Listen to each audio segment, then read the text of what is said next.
Bonjour et bienvenue dans cette nouvelle vidéo. Je suis Aude Froger, praticienne en psychopédagogie positive et coach en développement personnel, auteure du blog apprendreavecplaisir.fr. Dans cette nouvelle vidéo, j'ai décidé de vous donner 2 astuces pour terminer votre journée sur une touche positive et agréable afin de passer une bonne nuit.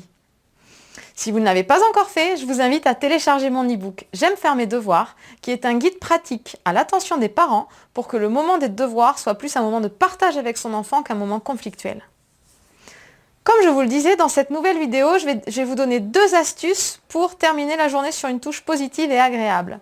Alors la première astuce, c'est au moment du coucher avec votre enfant, de lui demander de vous dire 3 choses agréables qui se sont passées dans sa journée.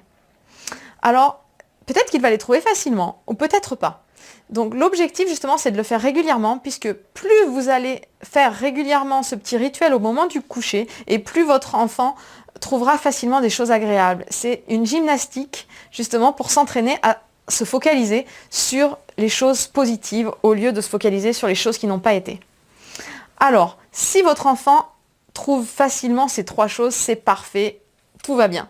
S'il a des difficultés, ne vous inquiétez pas. Commencez par une chose. Dites-lui, écoute, dis-moi une chose qui s'est bien passée dans ta journée. Alors, ça n'a pas besoin d'être une chose extraordinaire. Ça peut être, j'étais contente que tu m'emmènes à l'école, ou je me suis bien amusée avec ma copine, ou il a fait beau, j'ai joué dehors, j'étais contente.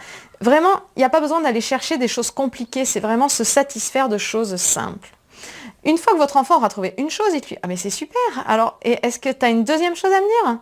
Peut-être que lui ne va pas trouver, mais dans ces cas-là, vous, avec votre regard extérieur, vous êtes sûrement en mesure de trouver des choses qui se sont bien passées dans sa journée, donc n'hésitez pas à lui souffler.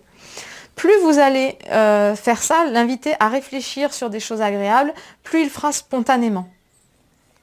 Donc la deuxième astuce aussi, c'était justement, ça vous concerne à vous en tant qu'adulte. Je vous conseille de faire la même chose tous les soirs, quand vous êtes dans votre lit, avant de vous endormir. Vous vous posez et vous vous dites, tiens, qu'est-ce qui a été agréable dans ma journée? C'est toujours le même principe, c'est pour remonter les choses positives de votre journée et pouvoir vous endormir dans des bonnes conditions, sur des bonnes ondes. C'est facile de trouver des choses qui ont été agréables dans sa journée, parce que c'est le même principe que pour votre enfant. Il ne faut pas se focaliser sur des choses compliquées, mais juste des choses simples.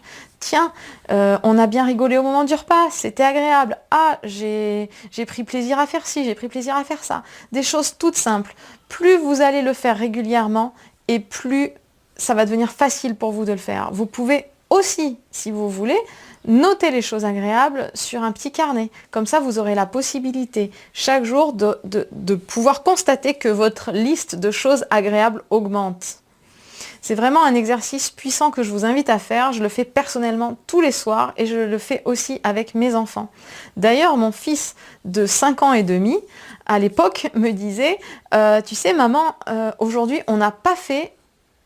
Tu m'as pas posé la question pour savoir qu'est-ce qui a été bien dans ma journée. » Donc c'est vraiment un petit rituel à instaurer pour garder une énergie positive.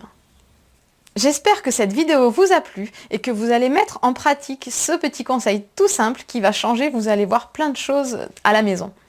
Je vous invite à laisser les commentaires sous la vidéo, bien sûr à la liker, à la partager si vous en avez envie. N'hésitez pas à vous inscrire sur ma chaîne YouTube ou sur mon blog apprendreavecplaisir.fr. À bientôt!